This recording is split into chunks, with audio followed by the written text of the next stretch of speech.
تطرز نفسي بالجمال حياتيا ويرنو فؤادي للمقادير راضيا مدين إلى ربي بكل جزيلة وما أرتضي دنيا بغير إلهيا وما أرتضي دنيا بغير إلهيا تروح وتغدو بي على الأرض طينتي ويصعد بي نحو السماء فؤاد. الحمد لله الذي ألف بين قلوبنا فأصبحنا بنعمته إخوانا. أشهد أن لا إله إلا الله وحده لا شريك له وأشهد أن محمدا عبده ورسوله هدى ودين الحق ليظهره على الدين كله وكفى بالله شهيدا. فإن أصدق الحديث كتاب الله والهدي هدي محمد صلى الله عليه وسلم. Amma ba'du. Ya wafillah rahimahullah, khusus para narasumber yang saya hormati, saya muliakan, senior saya, guru saya, Al-Ustaz Dr. Adi Al-Husaini, sahabat dan kawan seperjuangan saya, Al-Ustaz Dr.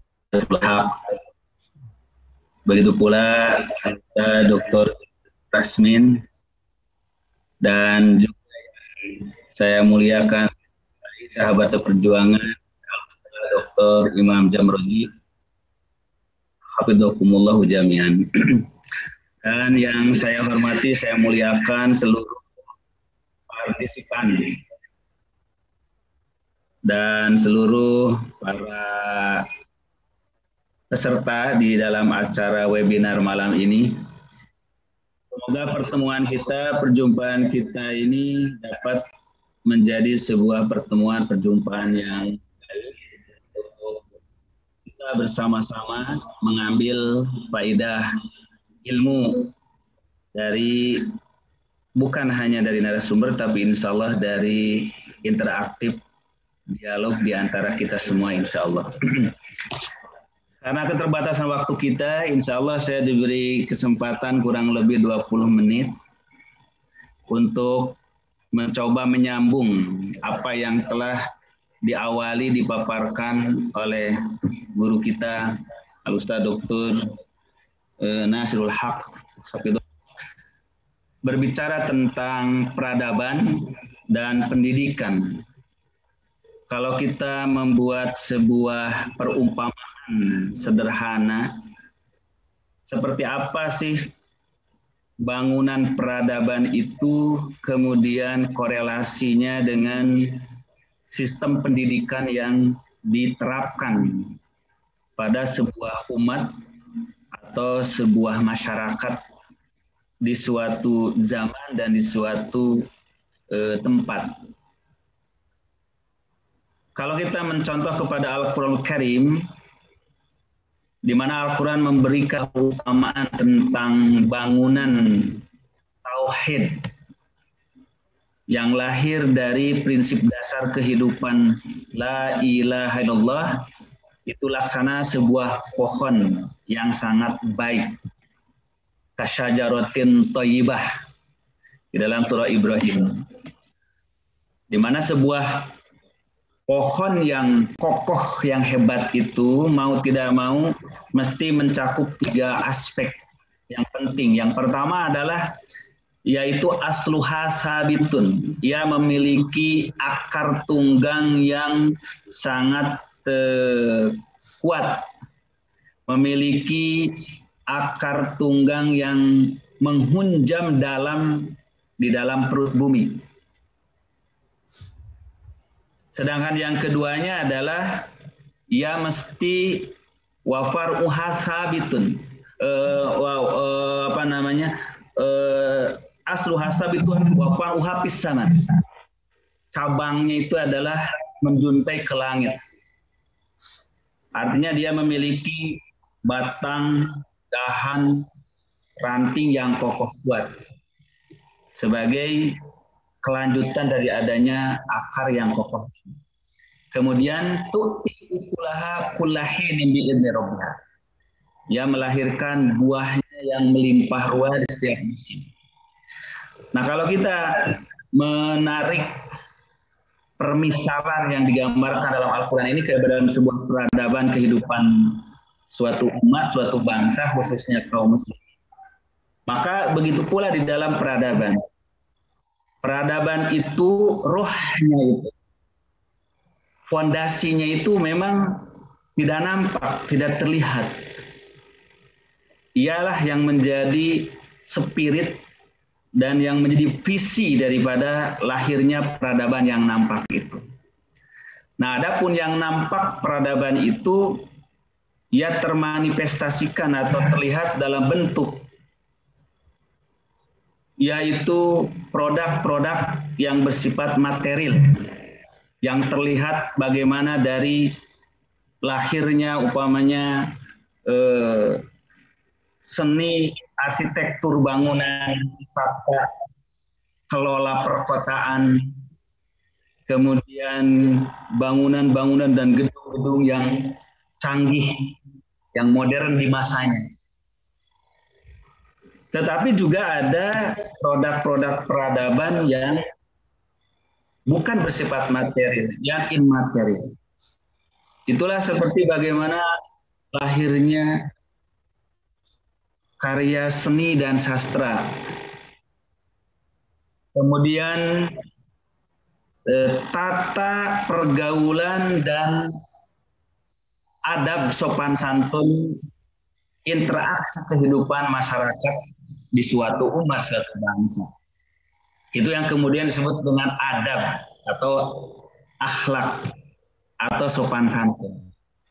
Nah, maka antara peradaban yang termanifestasikan dalam wujud material, yaitu lahirnya produk-produk teknologi yang memudahkan kehidupan manusia sehingga manusia lebih beradab di dalam kehidupan fisik jasmaninya, dengan peradaban yang immaterial dalam bentuk yaitu ketinggian budi pekerti, kehalusan seni budayanya, sampai kepada kedalaman ilmu pengetahuan yang dikembangkan dan diwariskan oleh generasi umat tersebut kepada generasi yang berikutnya.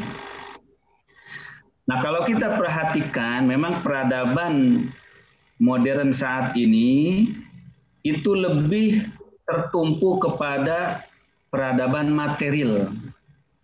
Sehingga yang disebut dengan kemajuan peradaban itu yang nampak secara kasat mata, yang bisa dinikmati langsung secara fisik jasmaninya, kelezatannya, kenikmatannya, keindahan, kemegahannya. Nah, sementara di sisi yang lain mengalami penurunan nilai-nilai peradaban, yaitu esensi dari keadaban itu sendiri, yang termanifestasikan bagaimana relasi manusia secara individu dan secara sosial dengan Robnya, dengan Tuhannya, yang diwujudkan dalam pengabdian peribadahan dengan relasi interaksi manusia dengan sesamanya, baik dengan sesama manusia maupun alam sekitarnya. Nah, maka kalau kita tadi melanjutkan dari uraian Al-Ustadz Dr. Nasrul Haq, maka memang peradaban itu dimulai dari iman, dari tauhid, dari akidah, sebagai akarnya kalau bahasa Al-Quran, sebagai aslu hasabitun fil ardi. Tetapi kemudian ujung dari peradaban itu adalah melahirkan kesejahteraan, kedamaian, kenyamanan, kemakmuran hidup manusia dalam kebaikan dan kebenaran yang disimbolkan dengan tu'ti ukulaha kulahinin bi'idzni rabbiha, yaitu buah daripada akidah yang kuat, perilaku yang baik, yang beradab, yaitu kesejahteraan lahir dan batin. Nah, kalau dalam bahasa yang lain, Al-Quran maupun hadis mengkonsepsikannya dengan sebutan ihsan. Maka puncak kejayaan peradaban manusia itu adalah dalam terrealisasinya ihsan. Di mana ihsan itu ada yang kaitannya relasi manusia, interaksi manusia dengan Rabb-nya, dengan Tuhannya. Itulah puncak dari akidah tauhid. Makanya Rasulullah mendefinisikan ihsan itu dengan ungkapan anta budallah ka'annaka tarahu fa illam takun tarahu fa innahu yarahu. Yang disebut ihsan itu sama Rasulullah adalah engkau merealisasikan pengabdian kepada Allah dengan tulus ikhlas. Saking tulus ikhlasnya seakan-akan engkau melihat Allah. Kalau engkau tidak sanggup melihat Allah, engkau dilihat Allah. Nah, inilah ruh peradaban yang ada dalam tiap individu manusia, dalam tiap pribadi dari suatu warga negara, suatu bangsa. Dan itu tidak akan muncul dengan sendirinya, tidak akan lahir dengan sendirinya, melainkan sebuah proses pentakdiban, proses pendidikan. Maka dari tarbiyah, salah satu sub metode pendidikannya itu adalah mentakdibkan. Bagaimana teori-teori itu menjadi praktek, yaitu kesadaran interaksi hubungan manusia dengan Roh penciptanya dimanapun dia berada. Maka dalam kesendirian, dalam keluarga, dalam keramaian, dia selalu merasa adanya keterpeliharaan, keterjagaan, dan pengawasan dari penciptanya. Itulah esensi peradaban yang terdalam, di mana manusia tidak pernah merasa lepas dari kontrol. Nah, dan ini kemudian nanti akan menjadi fondasi bagi mengembangkan peradaban yang berupa interaksi manusia dengan sesamanya dan manusia dengan alam sekitarnya. Dalam dia mengelola, memberdayakan, dan mengambil faidah memakmurkan bumi ini. Sehingga ihsan yang kedua adalah ihsan dalam hubungan manusia dengan manusia dan ihsan dalam hubungan manusia dengan alam sekitarnya. Sehingga Rasul mengatakan ihsan yang kedua ini adalah innallaha katabal ihsan ala kulli syai'in. Sesungguhnya Allah telah mewajibkan kepada kalian ihsan terhadap segala sesuatu. Jadi kalau ihsan yang pertama tadi maknanya adalah hubungan manusia dengan Allah Subhanahu wa taala. Ini ihsan dalam konteks akidah. Ihsan dalam konteks isi hidup manusia. Sedangkan yang kedua adalah ihsan dalam makna perilaku, yaitu keihsanan yang wujud dalam perkataan, perbuatan, dalam etos dan etika kehidupan, bukan dalam ide dan ideologi. Jadi kalau ihsan yang pertama adalah dasar ide dan ideologi, dasar akidah. Sedangkan ihsan yang kedua adalah ihsan yang menjadi nilai etika dan etos kerja manusia dalam bergaul dengan sesamanya dan alam sekitarnya. Sehingga Rasul mengatakan innallaha katabal ihsan ala kulli syai'in.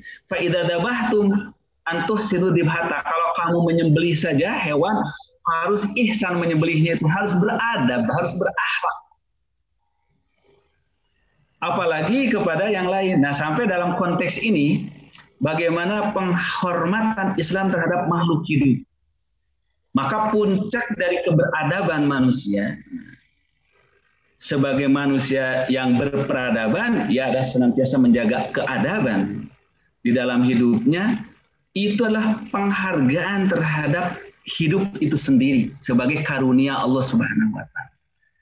Dan ini yang menjadi pesan terakhir Rasulullah SAW di khutbah wadahnya, di mana pesan beliau sangat jelas dalam khutbah wadah itu adalah puncak keberadaban manusia dalam konteks yaitu keperadaban yang nampak dalam relasi, komunikasi, dan interaksi hubungan manusia dengan sama manusia, yaitu ketika manusia sudah sama-sama memahami tentang arti dan nilai hidup orang lain. di mana kehidupan manusia itu ada 3 aspek yang harus dilindungi, dijaga, dipelihara sebagai asasi dalam pandangan Islam yang paling pokok, yang paling fundamental, yaitu perlindungan terhadap keselamatan jiwa orang lain, perlindungan terhadap keselamatan harta orang lain, perlindungan terhadap kehormatan atau nama baik, citra diri orang lain. Nah ini Masya Allah, sehingga Rasulullah SAW mengatakan setelah beliau bertanya ini hari apa, ini bulan apa, ini negeri apa, yang intinya itu hari yang dimuliakan, hari haram, ini bulan yang dimuliakan, bulan Zulhijjah, bulan haram, dan ini negeri yang dimuliakan, yaitu negeri Makkah, negeri haram. Maka Rasulullah baru mengatakan, inna dima'akum wa amwalakum wa a'radakum haramun kahurmati yaumikum hadha fi baladikum hadha fi syahrikum hadha. Ketahuilah bahwasanya darah kalian, kemudian harta benda kalian, harga diri kalian, nama baik kalian adalah haram kalian saling melanggarnya. Sebagaimana haram melanggar kesucian hari ini, bulan ini, dan negeri ini. Jadi kesucian, kehormatan, kekeramatan manusia. Nah, jadi puncak dari keberadaban hidup manusia ketika manusia merasa bahwa memang hidup manusia keramat, karunia dari Allah. Walaqad karramna bani Adam. Di mana kekeramatan manusia itu aspek harta, aspek jiwa, dan aspek nama baik. Nah, kalau kita mengukur sebuah peradaban yang maju, salah satu indikatornya itu adalah peradaban manusia ketika tidak mudah melanggar darah orang lain. Jadi kalau sekarang bangunan gedung-gedung mencakar langit didirikan, sains teknologi modern terus diciptakan, alat komunikasi canggih terus diproduksi oleh manusia, semua fasilitas hidup dipermudah. Tapi apa arti itu semua? Peradaban fisik itu semua jadi tidak ada artinya ketika nyawa manusia tidak ada harganya. Ketika darah manusia ditumpahkan tanpa ada perlindungan yang jelas. Penghormatan terhadap jiwa, penghormatan terhadap harta.